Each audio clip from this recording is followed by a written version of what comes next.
Welcome to Unit 6, Consequences of Industrialization, covering the period circa 1750 to 1900. In this video, we will explore the global effects of the Industrial Revolution, setting the stage for modern world history.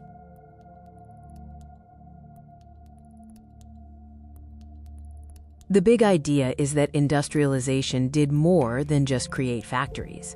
Between 1750 and 1900, new technology fueled massive imperial expansion and global migration, resulting in an increasingly unequal world. Key global powers driving expansion were primarily European nations, alongside the United States and Japan.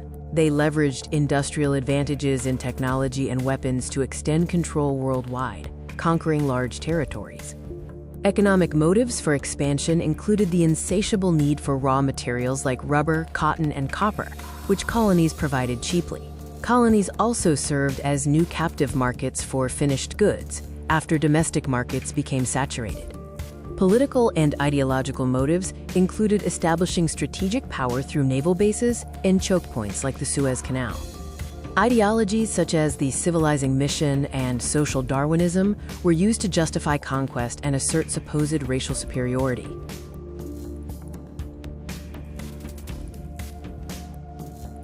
Imperial control took several forms, including direct colonies governed by foreign officials and protectorates where local governments remained but were controlled by a foreign power. Other forms included spheres of influence and total annexation.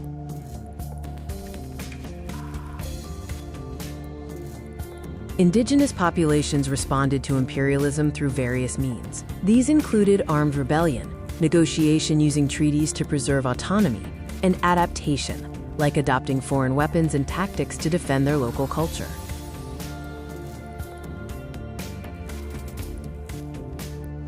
Even when empires were militarily victorious, maintaining control required constant force, compromise, and propaganda.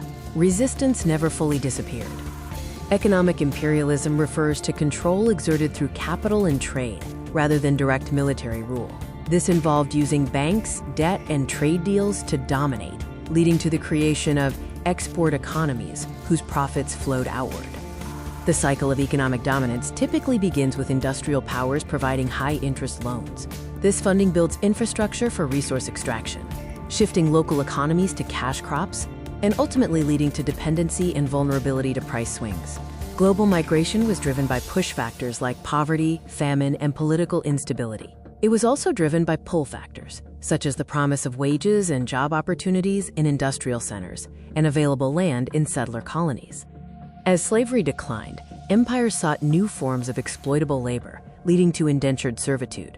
This involved contracts signed under pressure or deception, and the massive transport of Indian and Chinese workers. Though technically free, these laborers were often exploited and bound to the land. Global migration resulted in cultural effects like the formation of diasporas and new syncretic religions and culinary traditions. It also triggered a social backlash, including racism and nativism, leading to legal barriers like the Chinese Exclusion Act in the USA. The cost of migration often involved systemic nativism, where restrictive immigration laws were used for political and social control. For example, the Chinese Exclusion Act of 1882 specifically targeted a labor group based on race and origin.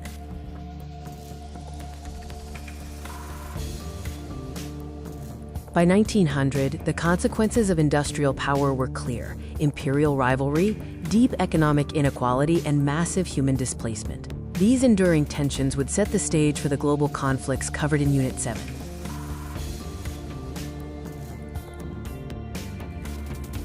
Let's review the key vocabulary from this video. We defined imperialism as extending power through colonization or military control, and social Darwinism as the misapplication of evolution to justify conquest.